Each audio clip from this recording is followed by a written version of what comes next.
Welcome to Podcast for Fun. This is a show where we dive into the passion, the process, and the journeys of creative storytellers as they bring their stories to life. I'm your host, Sophia, and today we are joined by a talented director, producer, character designer, layout artist, Willie Ito. Thank you so much for being here, Willie. Thank you, you guys. So, let's start with you telling us a little bit about yourself and your career. Okay, well, I was born in San Francisco, one of the most beautiful cities in the US. And when I was 5 years old, my father took me to our neighborhood theater, Mhm. and on the big screen in living Technicolor, seven little men marched across the scene singing hi ho, it's off to work we go. And I says, that's it. That's what I want to be. Not one of the seven dwarfs, but a cartoonist. And so ever since that, um, I guess you might say the exciting exposure to feature animation, that was my goal. And so at age 19, when I graduated San Francisco City College, my art teacher recommended that I go to Los Angeles and attend Chouinard's Art Institute, which today is known as California Institute of the Arts, CalArts, which is one of the, I guess you might say, the leading school that teaches animation. A lot of the faculty members were Disney animators, Nine Old Men, and the whole bit. So I was fortunate enough to receive a scholarship at Chouinard's. So about 2 weeks into my attending classes, and one of my mentor in my class uh, instructor was one of Disney's Nine Old Men. His name was Mark Davis. And lo and behold, I thought, oh my gosh, my instructor is one of the Disney's Nine Old Men. Mhm. And so, anyhow, while I was taking classes, I thought, I'm down here in Los Angeles and I have my student portfolio with me, high school drawings, uh, junior high school when I tried to make my own comic strips and all.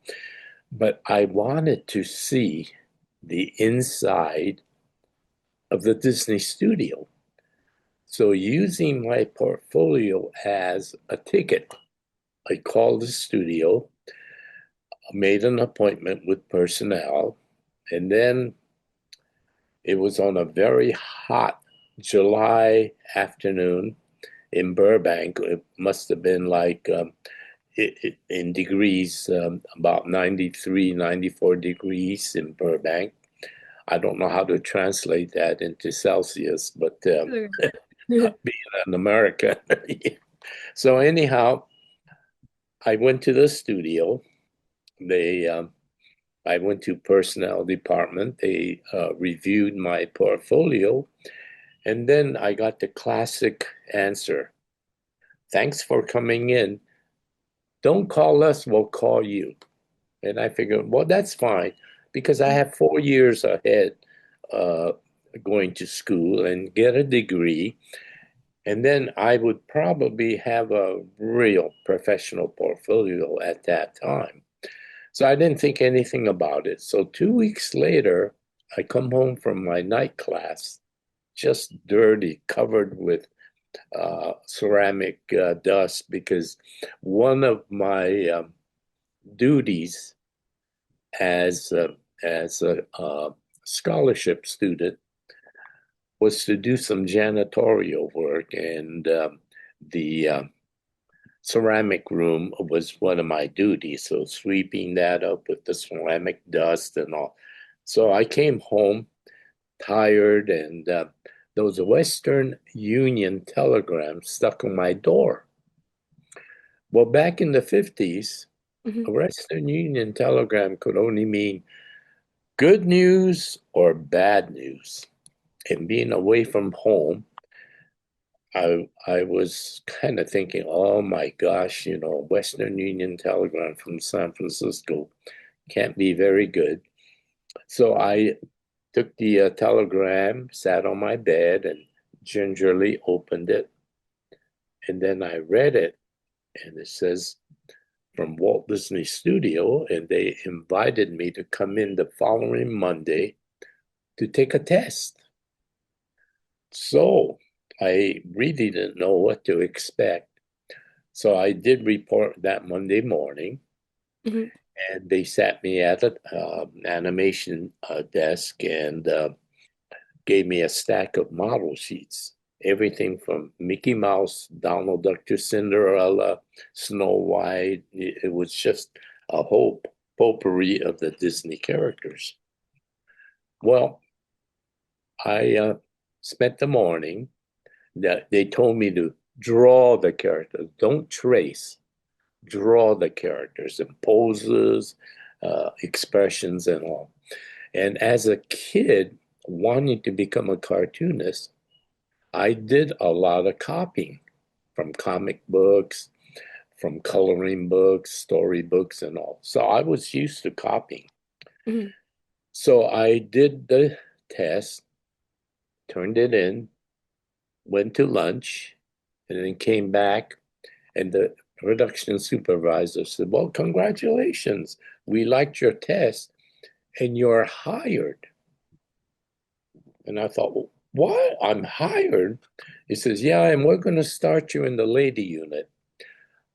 At that time, I had no idea what that meant because Disney was always making classics like Cinderella and Alice in Wonderland and Snow White. And Yeah. so, Lady, I never heard anything about Lady. So, my assumption was I was going to start entry level at Disney in the ink and paint department Hmm. that was all ladies. So I thought, well, I guess, washing brushes and washing out paint jars and bringing the ladies coffee. Uh, at least I'm in the studio. So I was okay with that. But then it turned out that it was a character, a lady. And so they told me to report to one of the key assistant animators.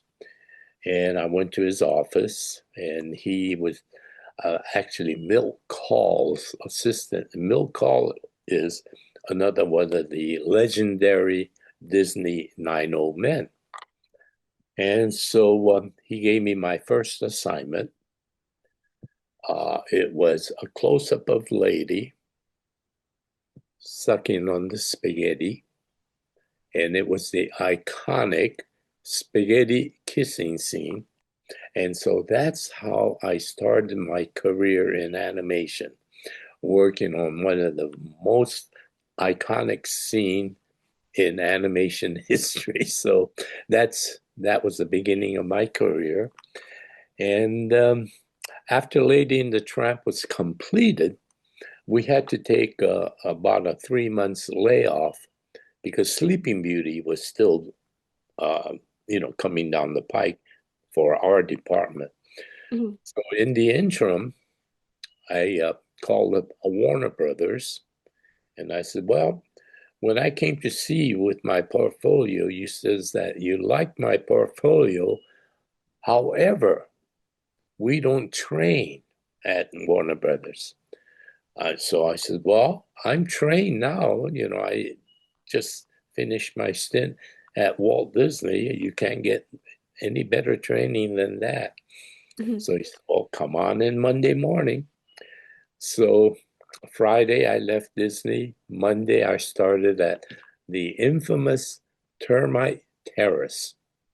And the reason why they called it Termite Terrace, it literally was. The the studio, I couldn't believe when I walked in on that Monday morning compared to the state of the art Walt Disney studio. I thought, oh my gosh, all these funny, colorful cartoons comes out of this dump. It was my first impression.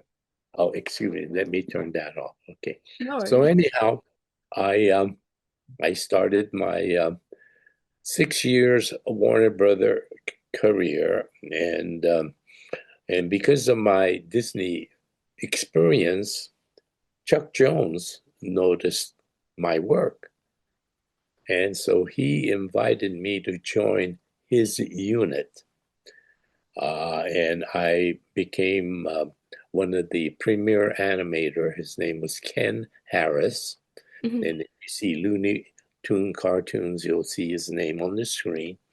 And I was assigned to be his assistant.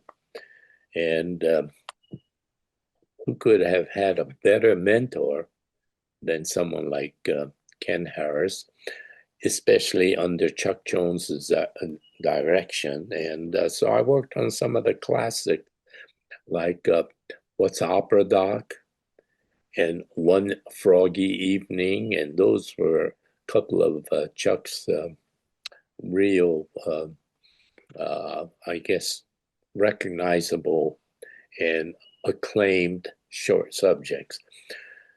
And so finally, I expressed my desire to become a layout man and a character designer. Mhm. Frizz Freeling, one of the other directors, he was looking for uh, a young trainee or someone to go into layout because his current layout man, his name was Holly Pratt, was now being groomed to become a director. Mhm. So under Holly Pratt's mentorship, I joined the First Freeling unit and worked on my first cartoon that I would do layouts on. It was called Prince Varmint, and it was a Bugs Bunny Yosemite Sam cartoon. And that was my very first Warner Brothers screen credit. And so in the interim, after 3 months, Disney did call me back to come Mhm. back for Sleeping Beauty, but they were unable to match my position now at Warner Brothers. So I says, well, I hate to be saying goodbye to Disney, but you know, I have to think about my future, of course, and all. And people used to say, when Disney calls you back and you turn down the offer, they'll never call you again. So with that in mind, I figured, well, Disney is way in my past now, and so while I was in layout at Warner Brothers, Mhm. a director named Bob Clampett, who used to be a big director at Warner Brothers, he had a little show on TV called A Time for Beanie, which is hand puppets. But Mattel Toys and ABC Network wanted to make that into an animated series for network. Mhm. So Bob Clampett asked me if I would like the challenge of converting his puppet characters into animation characters. I've never done that before, but I said, hey, sure, I'll do it. Mhm. So I got hired at Bob Clampett's. And so for the first 3 months or so, I worked on his character designs. Now we had to go into production. And so we did a whole season of the new Beanie and Cecil animated show. We thought the show was very good, funny stories, good animation and all. However, Bob Clampett was just a small studio. Meanwhile, Hanna-Barbera was now becoming one of the biggest studios that made shows for television with the success of Huckleberry Hound, Yogi Bear, the Flintstones, and now they were developing a new show called The Jetsons. And so when word got out to Hanna-Barbera that I might be available with Bob Clampett not getting a show, they called me and says, "Hey, would you like to come over to Hanna-Barbera and join our layout team? And we've got a new show that we're season 1, which turned out to be The Jetsons." So I said, "Hey, sure." So I went over to Hanna-Barbera, and my career at Hanna-Barbera was 14 years. Worked on everything from Flintstones, Jetsons, Yogi Bear, all the way to Scooby-Doo. And then actually, the scheduling when you work on television shows is relentless. We have to turn out a show a week, and if you're running late during the week, your work schedule, well, we have to put in a lot of late nights to meet the air dates and all. So after 14 years, I kind of felt like, hey, I'm burnt out. I don't think I could do another television series.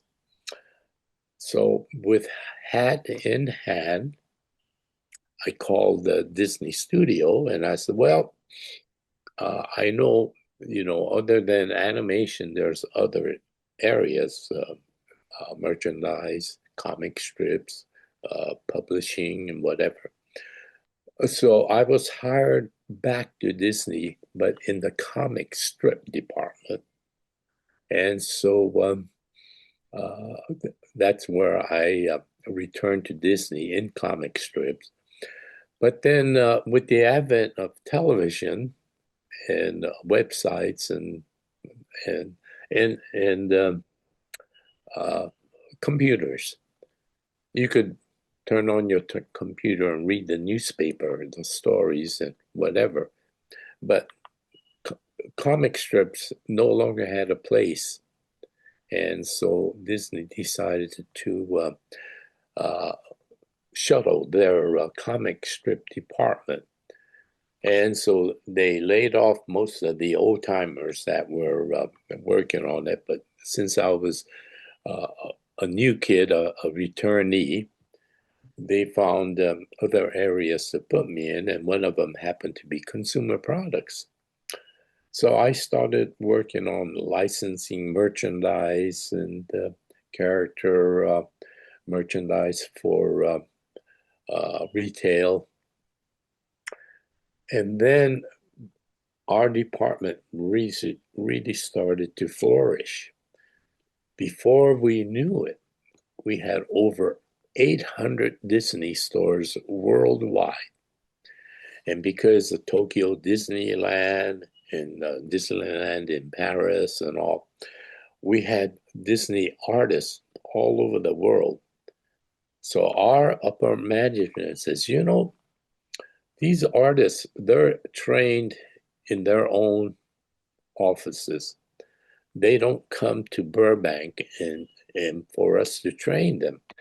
So let's set up a task force for us to travel to the different Disney offices and mentor and work with the Disney artists from those countries. And so that's what I basically did. I became the character art director international. And so I was overseeing all the international things. However, during that period, we had our new CEO wanted to start a TV animation unit at Disney. And Hmm. because that was my background, they asked me to, be part of that team. And then I told them that. So, I came back to Disney to basically get away from television animation. They said, "Well, do you speak Japanese?" I said, "Well, yes, enough to get by." Hmm. They said, "Well, what we want to do is set up a boutique operation at the studio, just doing storyboards, stories, character designs, and then send the rest of it out to Japan to the big animation studios there to do the production work. So if you give us your service for about 3 months until we get set up." I says, "Okay, I'll do that." So another chance to travel to Japan. So I took the opportunity. And so I spent the 3 months, going back and forth and getting things set up. And then we created the two characters called the Wuzzles and the Gummy Bears. And that was our very beginning uh, television characters. Disney did not want to use their standard characters like Donald Duck and Mickey Mouse at the beginning. In the event that the TV operation fails, it won't look bad for Disney characters. But once the Wuzzles and Gummy Bears was a success, then they developed shows like Darkwing Duck, Donald Duck, and Rescue Rangers with Chip and Dale, and bunch of shows using the classic Disney characters. And so I returned to Disney Consumer Products, and with 800 Disney stores around the world, I continued to travel to different Disney offices, working with and mentoring young Disney uh, employees. But 19, well, after I spent 50 years in the business, I decided to retire, which I did. And then I thought, well, I'm going to take all my pencils and stack it up in a nice teepee and light a match underneath and make a nice little bonfire. And then that's it. And then a friend of mine uh, that I grew up with in San Francisco, uh, he wrote a story. Hmm. And so he asked me, would you be interested in illustrating the story that he wrote? And his name is Shig. And I said, well, Shig, I've been at a drawing board for 50 years and I'm tired. And so, but he kind of talked me into it. I said, okay, send me the manuscript, and which he did. And then I went through it and I thought, I'll be darned. This is a good story. During World War II, the Japanese and Japanese Americans were all sent to internment camps.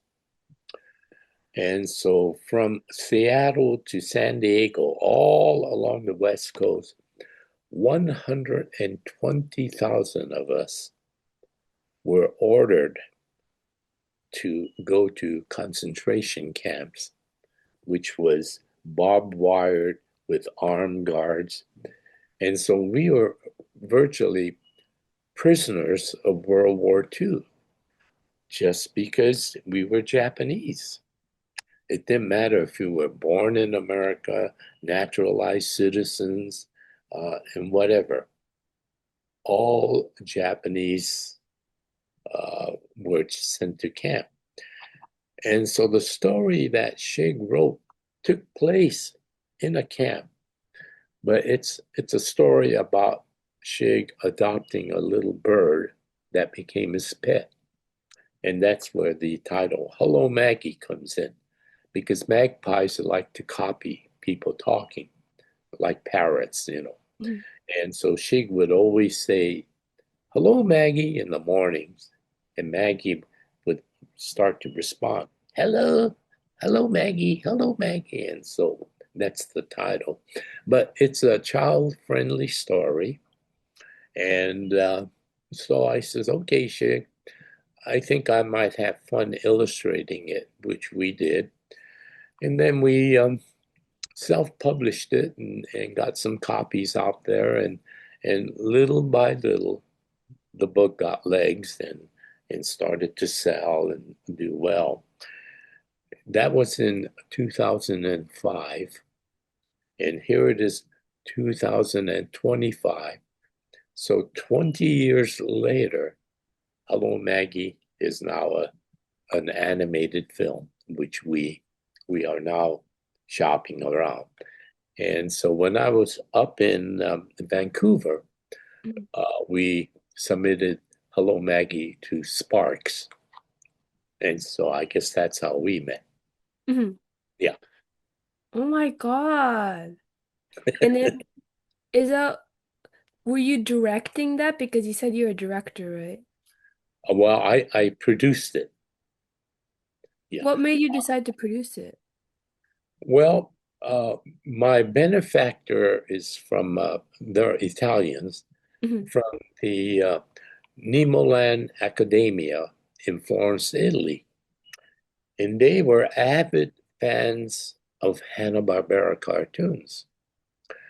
So whenever I would post any drawings on the Heritage auction site, he would be buying it. And I would think to myself, I wonder who's spending good money buying my old drawings, you know, outdated drawings and all. And he did invite myself and two others to come to Italy. This was about 6 years, 6 or 7 years ago, and I saw some of my drawings beautifully framed. And I said, "Oh my gosh, those are my old layout drawings from Hanna-Barbera." He said, "I'll show you something." Took me to his flat file, pulled it out, and it was filled with my drawings, my cohort, Jerry Eisenberg and Iwo Takamoto, and these are all drawings from Hanna-Barbera cartoons. So we found a real big fan of us. And so we kind of joked and talked about my book, Hello Maggie, as a possibility of being made into an animated film Mhm. using his animation students. And so, you know, we kind of put a little seed of an idea. And then a couple of years later, he contacted me and says, "Guess what? We're going to do your film, Hello Maggie." It started out as a 6 minute short subject, but it ended up as a 22-minute, uh, you know, because that length is easy to sell to YouTube and you know, to the streaming networks and all. Mhm. And so to help with the animation, we used Toronto, Canada, Sheridan College. And my director was Tony Tarantini, Mhm. and him and his Italian crew, or rather his students, did a beautiful job. And then the bulk of my animators were Italians from Nemo. And so it was, I guess you might say, a real international production. I'm sitting here in the US, and Tony's in Toronto, and Luca and his team is in Florence, Italy. And we do Zoom meetings like this once a week. And we got the film done. Oh my God. So it was amazing. And then, see, I met Keith a while back. Hmm. Uh, you know, uh, he, uh, he's part of the Sparks people, and so I met him in Seattle a while back. And so when I finished the film, I immediately let him know that it was done, and we would like to submit it for competition in Sparks. So that's why we were up in Vancouver. Hmm. What a beautiful city. I love Vancouver. I know, but it's a little rainy right now because of, Oh, it is. Okay. yeah, Yeah. so bad. Was it hard to get your film in the festival? No, I got in touch with Keith and I said, hey, our Hello Maggie film is finished. So he said, well, send the link, and then he invited Anne Claire and myself to Hmm. come up, and that's why we were in Vancouver. And I've never been. The only Canadian city I was in, Winnipeg, and you Hmm. know how cold that gets. And then I thought Toronto was real nice. But I never realized how beautiful Vancouver is because I'm from San Francisco, and Vancouver reminds me a lot about of San Francisco. So I felt very much at home. Hmm. And then with all the sushi restaurants they have in Vancouver, oh my gosh. I know, and they're all actual Japanese chefs, all of them. That's it. That's right. Yeah. Yeah. So it was a treat. Why does Vancouver remind you of San Francisco? Well, I kind of felt that the climate and then the ambiance, because the hotel that we were staying at was, just a block away from where Sparks was, and Hmm. then all the restaurants along, yeah, and And it's such a good spot. oh, real nice. And then of course the energy, all the young people going to the restaurants and all. So, loved it. How did your family feel when you were like a little kid, you're like, I'm gonna become an animator, and you actually like made it happen? Well, they never discouraged me from becoming an animator. Hmm. However, my father thought that, well, before I go to Hollywood and become an animator, I should probably learn a trade to fall back on Hmm. in case animation is not my cup of tea. And my father happened to be a barber. So he thought that maybe I should go to barber college and get a certificate. So something to fall back on. But I said, no, no, no. I don't want to waste my time going to barber school when I could be going to art school. Yeah. So that was my choice. And so with the blessings of my mother and father, I came to LA and started my career. By yourself? Yep. It was Oh a my little God. intimidating.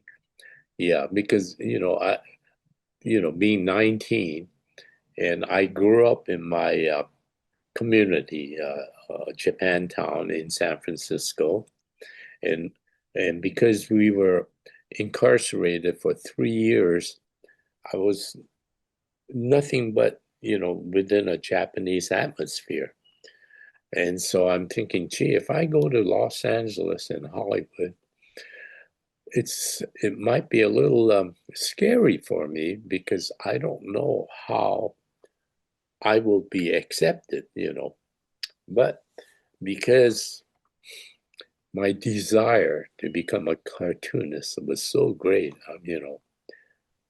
no matter what my challenges might be, I'm gonna stick with it. And fortunately, I persevered and did it, and had a wonderful career, and still at it. So I'm glad I didn't set a bonfire to all my Blackwing pencils.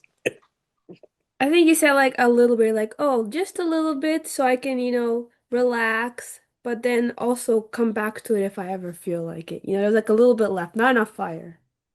Yeah, and now with my film, with various film festivals that we're Mhm. entering, uh, I'm getting a chance to do um, more traveling. I did a lot of traveling for Disney, but it was pretty much business. Mhm. But now it's more of a pleasure. And so if I'm able to, well, I as a matter of fact, this morning I got an email Mhm. from Maui, Hawaii, and there's a film festival there, which I'm going to enter. Mhm. And then a couple of days ago, I got an invitation from Dallas, Texas.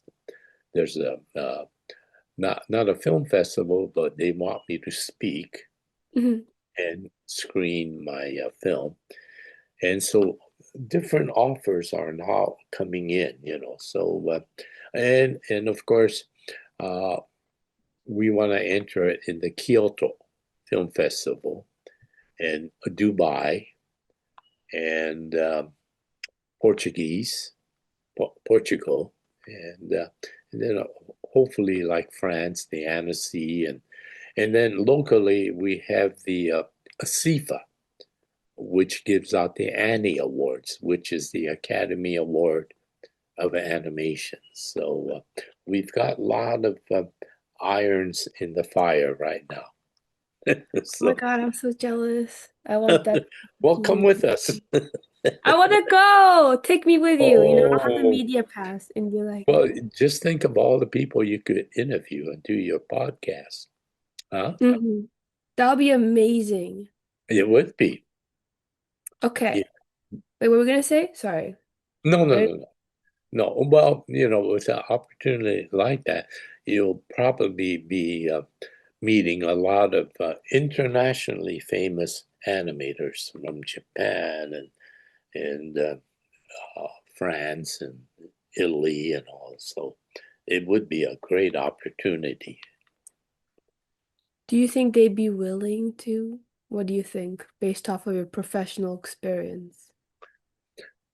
Well, I think podcasts now are very popular, very well received, and especially because you're able to capture people that are older now, and we're losing them so fast. But podcasts will give you a good first-hand information as to their career and the overview of the animation industry from the golden age. Fortunately, I worked in the golden age. I No. know nothing about computer animation. I I have very little knowledge electronically. I have I have all the up to date equipment like Cintiqs and things in my studio in the back, but I don't even know how to turn it on. So I need, fortunately, Anne Claire, who is with me, she's very good. So she helps me with all of the things that I have to do with computers and answering emails and this and that. Mhm. And so that's that's a godsend. And but I am looking for a young intern that could draw, do character designs, and animate, and know all the tricks of the trade of 3D animation that I could mentor, and he or she could be like my uh, assistant at the drawing board. Mhm. Yeah, because I did have one a few years ago, but then she got an offer from Mattel Toys and then Hasbro, which is way east in Rhode Island. And she had to go back to Japan because her mother was ill. So I kind of lost her, you know. Yeah. Hmm. Wow. Well, maybe I can find someone for you, you know. I'm kidding. Oh, Okay, well, that's, Willie. I have one final question for oh, you. of course. Yeah.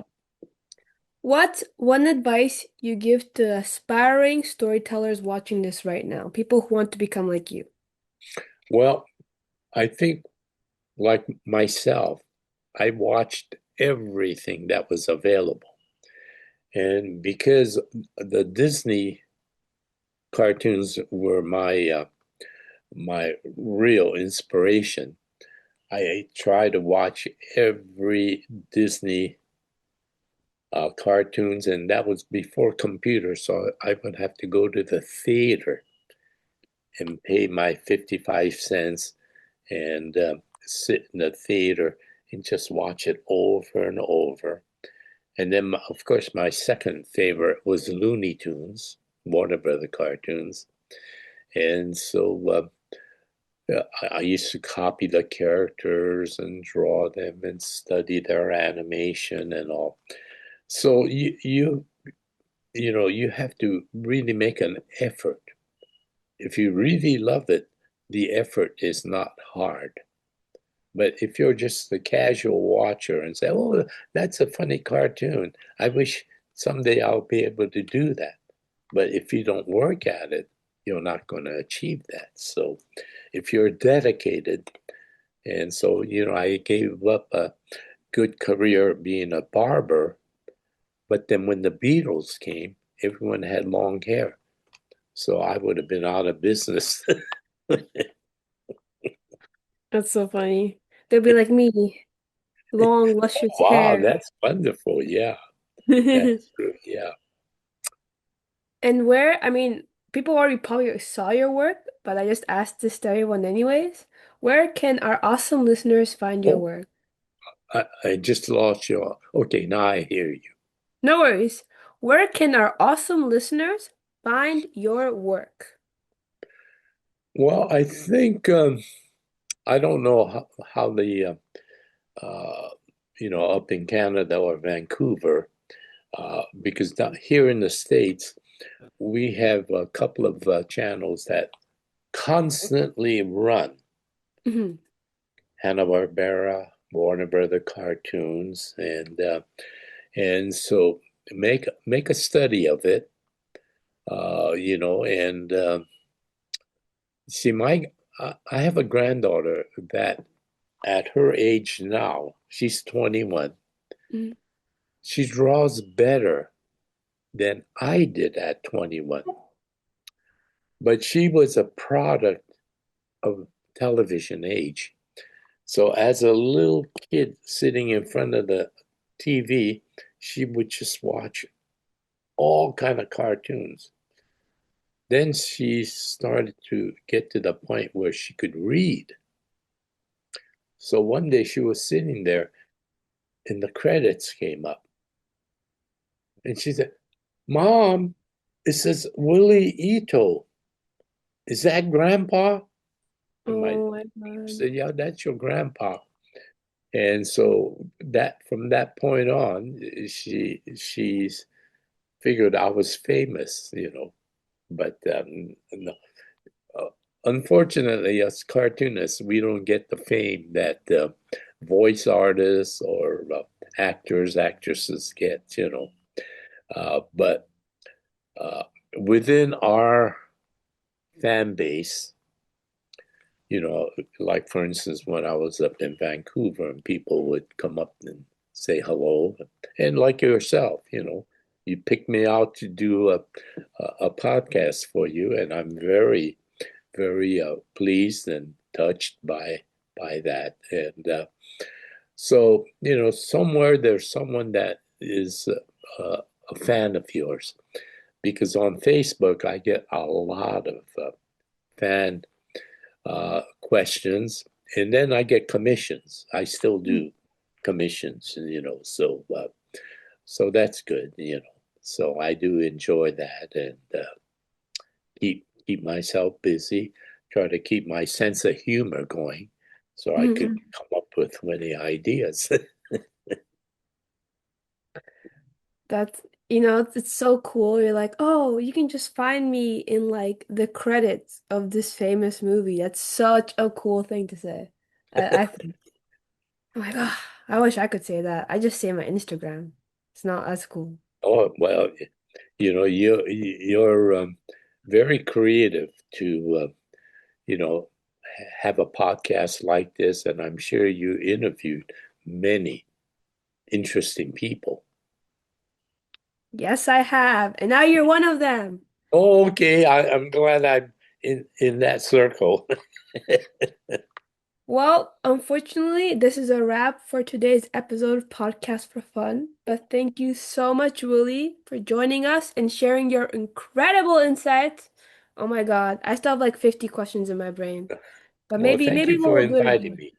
Yeah, again. it was a pleasure, and I enjoyed it. And so now you reside in Vancouver. Yes. Yeah, okay.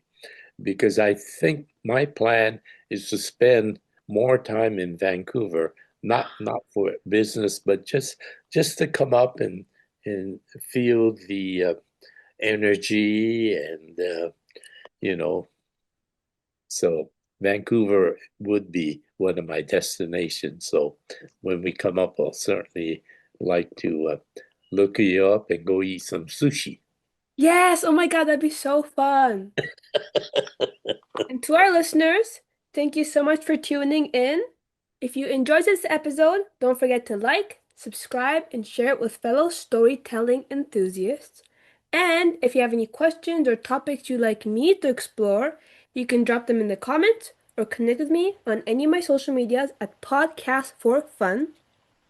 Until next time, keep creating, keep dreaming, and we'll see you on the next episode of Podcast for Fun. And thank you guys. Thanks, fans. Take care.